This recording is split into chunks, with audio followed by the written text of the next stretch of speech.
સુરત શહેરમાં ડ્રગ્સ અને પ્રતિબંધિત તમાકુ ઉત્પાદનો સામે ચલાવવામાં આવી રહેલા વિશેષ અભિયાન હેઠળ સુરત શહેર એસઓજીને મોટી સફળતા મળી છે. પોલીસ ટીમને પેટ્રોલિંગ દરમિયાન મળેલી બાતમીના આધારે સલાબતપુરા મોમનાવાડ ખાતે આવેલ તૈયાર પાનની દુકાનમાંથી ઈ-સિગારેટ જથ્થા સાથે એકની ધરપકડ કરી છે.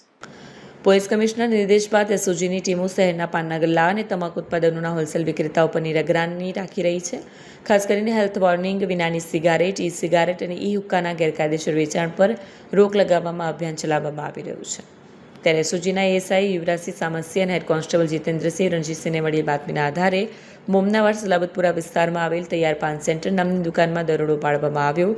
આ દરમિયાન પોલીસે દુકાનના સંચાલક ગુલામ મોઇનુદ્દીન ગુલામ સાબિર રાજભરાને કાયદેસર પરવાનગી વિના ઈ સિગારેટનો સ્ટોક રાખી વેચાણ કરતા ઝડપી પાડ્યો. પોલીસે દુકાનમાંથી અલગ અલગ કંપનીની 14 ઈ સિગારેટ કબજે કરી, જેની કિંમત અંદાજે 60,000 જેટલી છે. પોલીસે આ તમામ મુદ્દામાલ કબજે કરીને આરોપી સામે કાયદેસરની કાર્યવાહી હાથ ધરી છે. પોલીસે સ્પષ્ટ કર્યું છે કે શહેરમાં આવા ગેરકાયદેસર વેચાણ કરનારા સામે કડક કાર્યવાહી કરવામાં આવશે. કેમેરામેન હકીમ શેખ સાથે વસીમ હાસમીનો રિપોર્ટ, આઝાદ ન્યૂઝ, સુરત.